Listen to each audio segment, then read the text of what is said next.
आज हम page number 34 के ऊपर दिए गए पता लगाएं कि 3 इम्पोर्टेंट प्रश्नों को सॉल्व करेंगे। यहाँ पर आपका क्वेश्चन नंबर 1 है, प्रत्येक स्थिति में पदों को लिखते हुए नीचे दिए गए व्यंजकों के मान ज्ञात कीजिए। तो यहाँ पर आपको 5 व्यंजक दिए गए हैं, इन व्यंजकों को सॉल्व करके इनके मान आपको ज्ञात करना है। तो चलिए इसको हम ग्रीन बोर्ड के ऊपर सॉल्व करते हैं। तो ये आपका क्वेश्चन नंबर 1 है।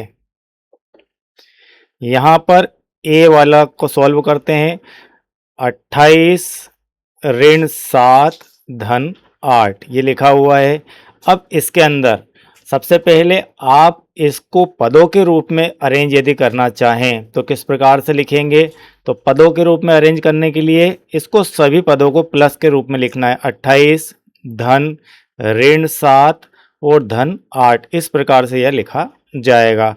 अब आप इसे सॉल्व कर लीजिए। 28 और 8 दोनों प्लस के हैं तो ये दोनों जुड़ जाएंगे। 28 और 8 होते हैं आपके 36 और ये आपका -7। इसको सॉल्व किया, 36 में से 7 गया तो आपका आता है यहाँ पर 29 और ये आपका हो गया यहाँ पर आंसर ए वाले का। इसी टाइप से आपका बी वाला है। 39 ऋण 2 गुणित 6 धन 11। अब इसको भी हम पदों के रूप में अरेंज करते हैं। तो 39 धन, पद हमेशा धन के रूप में लिखे जाएंगे। तो ऋण 2 गुणित 6 धन 11 इस प्रकार से अरेंज कर लिया। अब इसे सॉल्व करते हैं। सबसे पहले आपको ब्रैकेट हटाना है। तो 39 प्लस यहाँ पर 6 दूना 12 ये हो गया ऋण का 12 प्लस 11।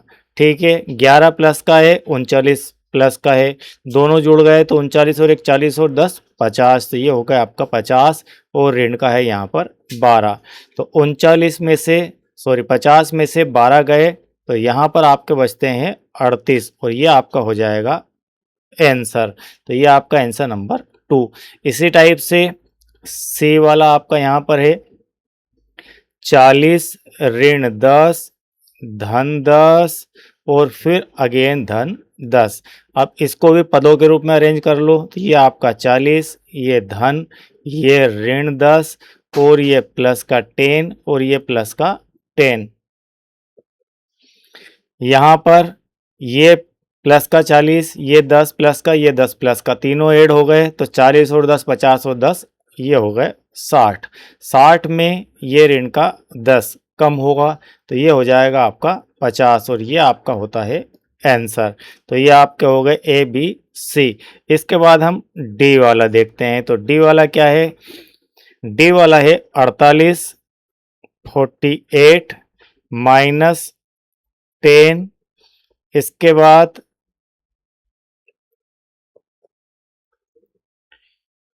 गुणित में 2 है, ये गुणित में 2 धन 16 और यहाँ पर ये भाग का निशान है। आपकी बुक में यहाँ माइनस लग गया था, ये भागित में 2। तो इस प्रकार के आपका क्वेश्चन है। चलिए इसको सॉल्व कर लेते हैं यहाँ पर।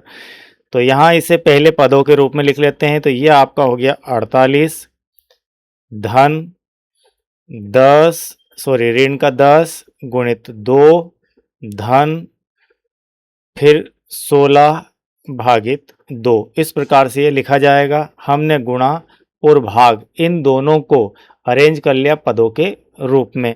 अब सॉल्व करते हैं। तो सबसे पहले ब्रैकेट सॉल्व करेंगे। 48 धन 10 दूना की होती है 20, ठीक, प्लस 16 में 2 का भाग गया तो यहाँ पर बचता है आपका 8, ठीक। चलिए इसे सॉल्व कर लेते हैं। अब 48 प्लस -20 और धन 8। 48 और 8 कितने होते हैं? 48 और 8 आपके होते हैं 56। 56 में से 20 कम करना है तो आपके पास यहाँ पर बचेंगे 36। ये 36 आपका हो जाएगा आंसर, ठीक है। इसी टाइप से आपका ए वाला, ए वाला है आपका 6 गुणित 3, ठीक, -4 गुणित 8 गुणित 5। इस प्रकार का क्वेश्चन है आपका, ठीक है। मिला लीजिए 6 गुणित 3 ऋण 4 गुणित 8 गुणित 5, ठीक है। यहाँ पर 3 पद आपको सीधे सीधे गुणा में दिए गए हैं। तो हम इसको लिख सकते हैं पदों के रूप में 6 गुणित 3, ये आपका एक पद है, यहाँ धन लगा दिया, और ऋण का 4 गुणित 8 गुणित 5। ठीक है, इस प्रकार से यहाँ पर आपके दो पद बनते हैं।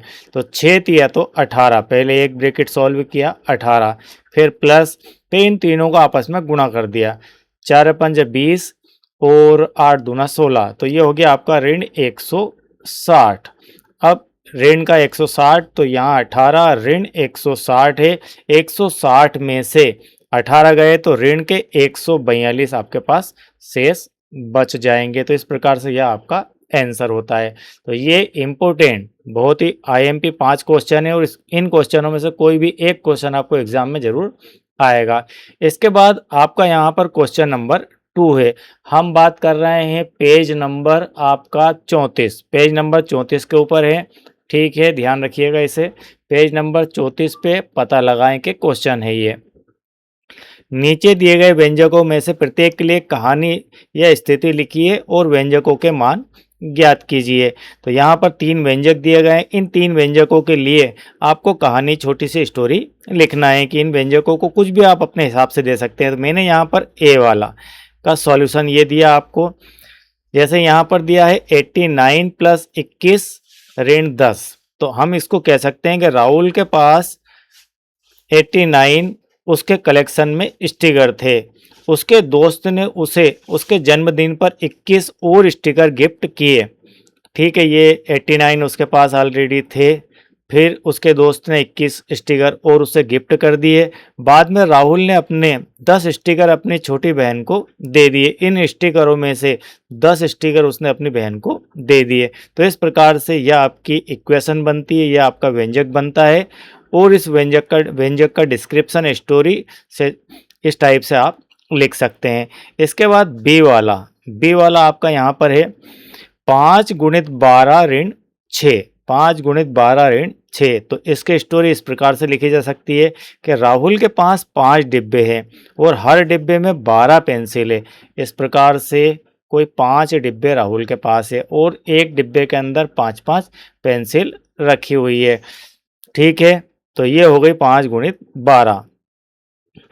6 पेंसिल डिब्बों से निकाली गई ताकि उन्हें अपने दोस्तों को दिया जा सके। इसमें से 6 पेंसिल उसने अपने दोस्तों को देने के लिए निकाल ली, तो कुल मिलाकर आपके पास 54 यहाँ पर पेंसिल बच जाएगी। और राहुल पहली वाली स्टोरी में इसका सॉल्यूशन आपका 100 आ जाता है और इसका सॉल्यूशन आपका 54 हो जाता है। अब सी वाला यहाँ पर इस प्रकार से है, यहाँ पर दिया गया है 4 गुणित 9 और 2 गुणित 6, इसे लिखना है कहानी के रूप में। तो हम लिख सकते हैं एक बगीचे में फूलों की क्यारियों की 4 कतारें हैं। तो बगीचे में फूलों की क्यारियों की 4 कतारें और हर कतार में 9 पौधे हैं। तो हम इसे लिख सकते हैं कि 4 गुणित 9, 9 तो आपकी कतारें हैं और हर कतार में 9 पौधे हैं। तो ये हो गए आपके 9 चुकू 36 पौधे। कितने पौधे हो जाएंगे? 36 पौधे हो जाएंगे। अब बगीचे के दूसरे हिस्से में पेड़ों की 2 कतारें हैं और हर कतार में 6 पेड़ हैं। तो ये पेड़ों की संख्या हो गई आपकी 12। तो कुल यदि देखा जाए पेड़ और पौधे मिलकर कितने हैं, तो 6 और 2 8, 3 और 1 4, 48 हो जाएंगे। तो यह आपका व्यंजक बन जाता है और इसका सॉल्यूशन है 48। तो इस प्रकार का ये व्यंजक है, इसके बारे में ये आपका डिस्क्रिप्शन या इसकी कहानी यहाँ पर दे दी गई है। चलिए बिल्कुल आराम से नोट डाउन इसे कर लीजिए। चलिए इसके बाद आपका यहाँ पर क्वेश्चन नंबर 3, यह भी एक IMP क्वेश्चन है और हो सकता है कि इसमें से आपको एग्जाम में कुछ पूछा भी जाए। नीचे दी गई स्थितियों में से प्रत्येक के लिए स्थिति का वर्णन करने वाला व्यंजक लिखिए, इसके पदों की पहचान कीजिए और व्यंजक का मान लिखिए। यहाँ पर ए वाला है, रानी आलिया ने पिछले वर्ष राजकुमारी एल्सा और राजकुमारी एना को 100 सोने के सिक्के दिए। राजकुमारी एल्सा ने सिक्कों का उपयोग एक व्यवसाय शुरू करने में किया। तो यहाँ पर रानी आलिया ने पिछले वर्ष राजकुमारी एल्सा, एक तो राजकुमारी एल्सा को और एक राजकुमारी एना को 100 सोने के सिक्के दिए, दोनों को 100 सोने के सिक्के दिए। तो एक ने क्या किया, एल्सा ने सिक्कों का उपयोग एक व्यवसाय शुरू करने में किया और अपने सिक्कों को दुगना कर लिया। इसने क्या किया, व्यवसाय में लगाया, व्यापार में लगाया और दुगना कर लिया अपने सिक्कों को, यानी कि इसने 200 बना लिए। ठीक है। अपने सिक्कों को दुगना कर लिया और राजकुमारी ऐना ने आभूषण खरीदे, ज्वेलरी खरीद ली, उसके पास केवल आधे सिक्के शेष बचे हैं। तो इसने जो है 100 रुपये में से इस 100 रुपये का आधा भाग खर्च कर दिया। यहाँ पर आपका 50 रुपये खर्च कर दिया, 50 सिक्के खर्च कर दिए। तो शेष क्या बचा? यहाँ पर इसके पास शेष बचता है 50 सिक्के और, ठीक है। 50 तो उसने खर्च कर दिए, 50 शेष बचे और इसके पास टोटल 200 बचे। अब पूछा ये जा रहा है कि राजकुमारी एल्सा और राजकुमारी ऐना दोनों के पास सोने के कितने सिक्के हैं, या वर्णन करने के लिए एक व्यंजक लिखिए। तो हम इस प्रकार से इसे आंसर में लिख सकते हैं कि प्रिंस एलिया को मिले सोने के सिक्कों की संख्या 100 है। प्रिंस ऐना को मिले सोने के सिक्कों की संख्या 100 है। प्रिंस एल्सा ने बिजनेस शुरू करने के लिए सिक्कों का इस्तेमाल किया और अपने सिक्कों की संख्या दोगुनी कर ली, यानी कि उसके पास सिक्कों की संख्या हो गई 200। प्रिंस ऐना ने गहने खरीदे, उसके पास आधे सिक्के ही शेष बचे। तो यानी कि 100 का 2 हिस्सा कर देंगे, क्योंकि आधा मतलब 2 हिस्से कर देंगे, तो आपका हो जाता है यहाँ पर 50। तो इसलिए राजकुमारी एल्सा और राजकुमारी ऐना के पास कुल मिलाकर सोने के सिक्के बचे। तो कितने बचे? 200 तो इसके पास बचे और 100/2 इसके पास बचे। तो हम कह सकते हैं इसको कि 200 धन 50, यानी 250 शेष बचे, ठीक है। इस प्रकार से इसका व्यंजक लिखने को कहा जाए तो इसका व्यंजक इस प्रकार से होगा 100 गुणित 2 धन 100/2। इस प्रकार से इसका व्यंजक लिखा जाएगा। ओके, ये आपका होता है आंसर। चलिए इस क्वेश्चन को आप इस प्रकार से पूरा कंप्लीट उतार लेंगे। चलिए इसके बाद यहाँ पर एक और क्वेश्चन दिया गया है, यह भी मोस्ट आईएमपी क्वेश्चन है आपके लिए। 2 स्टेशनों के बीच मेट्रो ट्रेन का किराया वयस्क के लिए 40 रुपये का और बच्चों के लिए 20 रुपये का है। टिकटों की कुल लागत कितनी है, यह आपको बताना है। तो यहाँ पर 2 क्वेश्चन दिए हैं, क्वेश्चन नंबर 1 और क्वेश्चन 2। क्वेश्चन 1 है 4 वयस्क और 3 बच्चों के लिए। अब आपको यहाँ पर बिल्कुल क्लियर रखना चाहिए कि यंग जो पर्सन है उसके लिए किराया है 40 रुपीज़ का, और जो चिल्ड्रन हैं उनके लिए किराया है 20 रुपीज़ पर टिकट, ठीक है। पर हेड यहाँ 40 है, यहाँ पर हेड 20 है। तो यहाँ 4 वयस्क है, यानी कि 4 यंग पर्सन है और 3 बच्चे हैं, 3 चिल्ड्रन हैं। तो यहाँ पर कितना आ जाएगा इसका? तो इसका आ जाएगा यहाँ पर 4 गुणित 40, ये हो गया 4 गुणित 40 और 3 गुणित 20। इस प्रकार से इसे लिख सकते हैं 3 गुणित 20, ये गुणा का निशान लगा हुआ है, ठीक है, ये गुणा का निशान है। तो 4 वयस्क और 3 बच्चों के लिए ये 4 का गुणा 40 से किया तो 160 आ गया, 3 का गुणा 20 से किया तो यहाँ पर आता है 60। इन दोनों को हम टोटल कर देंगे तो आ जाएगा आपका 220 रुपीज़। ओके, ये 220 रुपये आ जाता है। चलिए इसका क्वेश्चन नंबर 2 है 2 समूहों के लिए जिसमें प्रत्येक में 3 वयस्क हो, ठीक है। तो 3 वयस्क का समूह यहाँ बनाते हैं। तो 2 समूहों के लिए जिनमें प्रत्येक में 3 वयस्क हो, मतलब एक समूह में 3 वयस्क, दूसरे समूह में भी 3 वयस्क, ठीक। इस प्रकार से समझ लो 3y + 3y, 3 यंग यहाँ पर, 3 यंग यहाँ पर। तो एक जो यंग है उसका किराया 40 है, फिर अगला जो यंग है उसका भी किराया 40 है। तो यहाँ पर 3 का 40, 4 तिया 12, 120 और ये 120 हो गया। तो यहाँ पर हम इस प्रकार से भी सॉल्व कर सकते हैं। 4 तिया 12, ये 2 बार है, एक बार यह है और एक बार यह है, तो दोनों को हम 2 बार लिख देंगे और 2 बार लिख के और 4 तिया 12 120 का गुणा कर देंगे 240। या अलग अलग करके भी आप इसे लिख सकते हैं 240। तो इस प्रकार से यह आपका आंसर हो जाएगा। ओके, अब इसको बड़े ही ध्यान से समझ के और आप नोट डाउन कर सकते हैं। चलिए इसके बाद यह आपका क्वेश्चन था, इसको आप नोट डाउन कर लेना। अब आपका यहाँ पर एक और मोस्ट आईएमपी क्वेश्चन है, बिल्कुल मोस्ट आईएमपी क्वेश्चन है। चित्र में दर्शाए गए मापों के बीच संबंधों का वर्णन करते हुए व्यंजक लिखिए और खिड़की की कुल ऊंचाई ज्ञात कीजिए। यहाँ पर आपकी बुक में इस प्रकार का एक चित्र दिया है और एक खिड़की दी गई है। तो हम पहले समझ लेते हैं कि खिड़की में दिया क्या क्या है। ये यहाँ पर दिए हैं 2 किनारे। क्या दिए हैं? 2 किनारे। ये वाली जो लाइन है ये किनारे हैं, नीचे और ऊपर की लाइन को हम कहेंगे किनारे। इसकी ऊंचाई निकालनी है, यहाँ से लेकर यहाँ तक की कुल ऊंचाई निकालना है।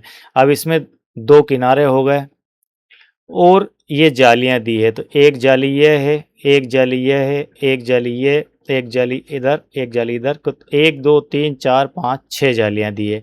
हर जाली की ऊंचाई दी है 2 सेंटीमीटर। और इसके बाद ये गैप दिए हैं 1 2 3 खाली जगह 4 5 6 और 7, 7 गैप, और पर गैप जो है उसकी 5 सेंटीमीटर ऊंचाई दी है, और किनारों की 3 सेंटीमीटर। इसके कुल ऊंचाई निकालना, बस इसके बाद खिड़की में कुछ बचता ही नहीं है, सारी चीज़ें आ जाएगी। कुल मिलाकर खिड़की की कुल ऊंचाई में 2 तो किनारे, 6 जाली, 7 गैप। तो खिड़की की कुल ऊंचाई, एक किनारा, जो एक किनारा है ये दिया है आपका, एक किनारा कितने सेंटीमीटर का है, 3 सेंटीमीटर का है। ठीक है, तो हमने यहाँ पर 3 का गुणा कर दिया। 6 जाली, एक जाली का 2 सेंटीमीटर ऊंचाई है, ये 2 सेंटीमीटर दी, और एक गैप जो है वो 5 सेंटीमीटर का गैप है। यहाँ पर ये दिया है गैप, ये वाला गैप जो है 5 सेंटीमीटर का दिया है। तो 3 दूना तो 6 सेंटीमीटर, 6 दूना 12 सेंटीमीटर, और 7 पंजे 35 सेंटीमीटर। कुल मिलाकर इन सभी को हम ऐड कर देंगे तो यहाँ पर आ जाएगा 53 सेंटीमीटर। ये आपका हो गया यहाँ पर आंसर। तो इस प्रकार से आपका यहाँ पर इस डायग्राम के लिए ये सॉल्यूशन बनता है।